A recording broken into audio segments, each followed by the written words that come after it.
is my conclusion that the use of deadly force by Officer Yanez was not justified, and that sufficient facts exist to prove this to be true. Accordingly, we filed a criminal complaint this morning in Ramsey County District Court charging Officer Yanez with second-degree manslaughter in the death of Philando Castile and 2 felony counts of dangerous discharge of a firearm that endangered the safety of Diamond Reynolds and her 4-year-old daughter, the 2 passengers in the car.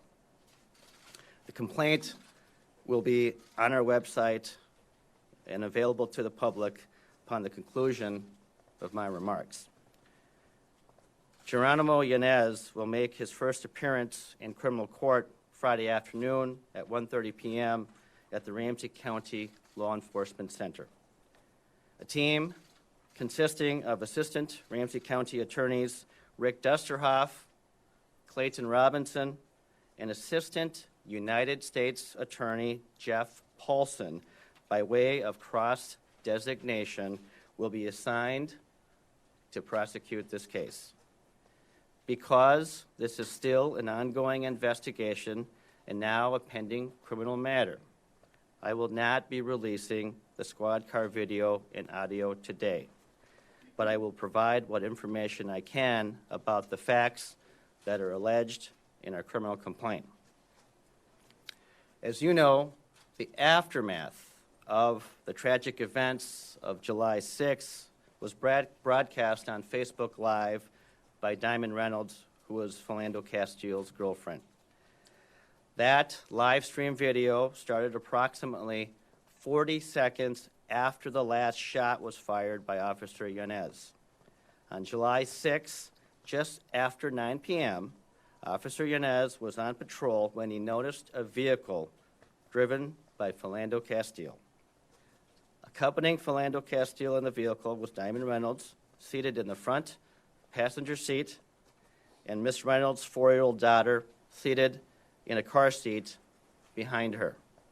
Officer Yanez communicated his intent to pull over Castile's vehicle by radio to fellow St. Anthony police officer Joseph Kauser, who was on patrol nearby.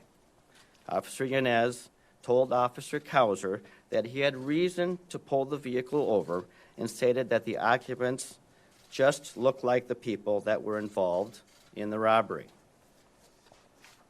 Officer Yanez further stated that the driver looks more like one of our suspects just because of the wide-set nose. Officer Yanez noted that he also had reason to stop the vehicle because it had a non-working brake light. He followed Castile's vehicle, waiting until Kauser arrived as backup. At 9:02 p.m., Officer Yanez ran Castile's license plate number. The results showed that the vehicle was registered to Castile, it was not listed as stolen, and there were no warrants out for his arrest. 2 minutes and 43 seconds later, Officer Yanez activated his squad lights, signaling Castile to pull over. Castile immediately complied by pulling over on the eastbound side of Larpenteur Avenue near Fry Street in Falcon Heights. At exactly 9:05 p.m., Castile's vehicle came to a complete stop next to the curb, 8 seconds after Officer Yanez activated his squad lights. Approximately 1 minute later, Officer Yanez shot Philando Castile 7 times, killing him. Officer Yanez's squad car video captured the entire incident with audio and subsequent conversations between Officer Yanez and other officers immediately after the shooting. The dash cam video reveals the sequence of events that transpired during this critical minute. Officer Yanez approached Castile's vehicle on the driver's side. Yanez later stated he was aware that Castile was buckled in his seatbelt and saw there was a young child in the back seat and a female passenger in the front seat. Officer Yanez described Castile as initially having his left arm over the steering wheel with both hands in view. Officer Yanez positioned himself facing the driver's side of the window, leaned his head forward, exchanged greetings with Castile, and informed him of his brake light problem. Officer Yanez also smelt burnt marijuana, but said he did not mention anything to Castile so as not to scare Castile or have him react in a defensive manner. As this occurred, Officer Kauser walked toward the vehicle and positioned himself on the sidewalk on the passenger side of Castile's car.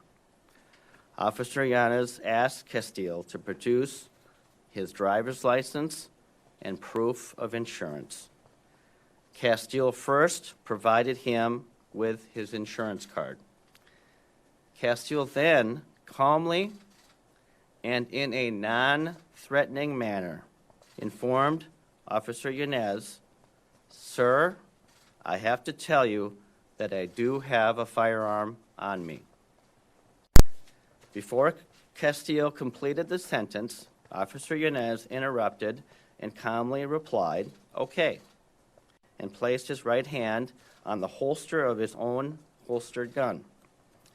Officer Yanez then said, "Okay, don't reach for it then."